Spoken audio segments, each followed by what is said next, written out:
Whatcom Homeless Service Center is the leading nonprofit organization that houses this plan and communicates with all the other nonprofits around Bellingham in order to keep everybody in the loop.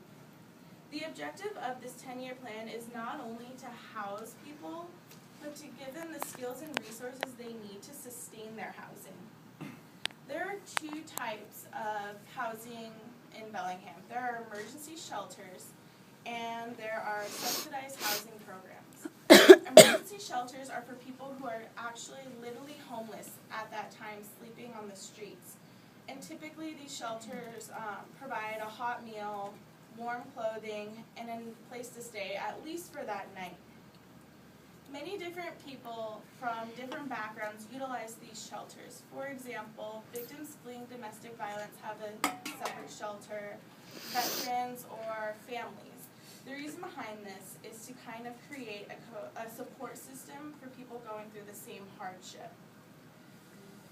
And you may have heard of some of these shelters, such as the Lighthouse Mission, Agape House, and DP SAS.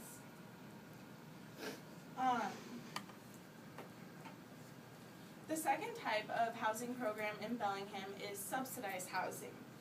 Now, this is a resource that targets individuals who are at risk of losing their home.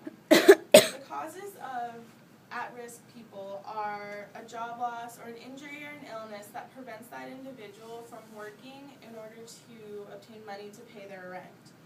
Therefore, the Homeless Service Center works with different property managers and companies around Bellingham in order to provide affordable housing for these individuals. This prevention program provides individuals and families with a small subsidy in order to help them get back on their feet and teaches them to budget for their lifestyle. As you can see, in order to determine an effective plan like Bellingham has, they had to begin by knowing the causes.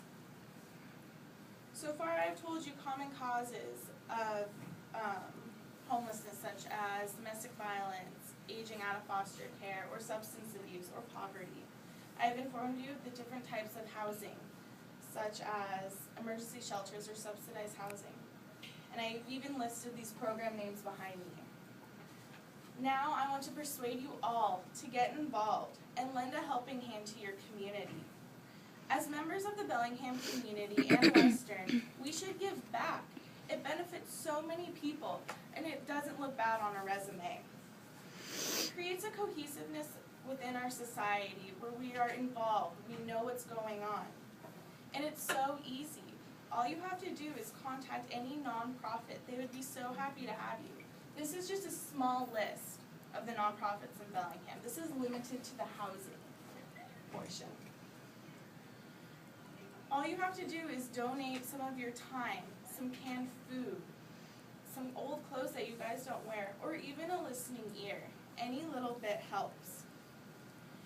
In conclusion, the causes of homelessness are not always within an individual's realm of control, and the Bellingham community has set up an effective plan containing many programs in order to combat homelessness.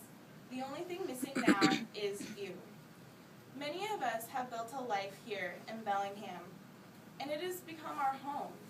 So let's reach out, give some of our time, help someone who is unsheltered and really struggling so that they can make a home in Bellingham and call it their home as well. Thank you.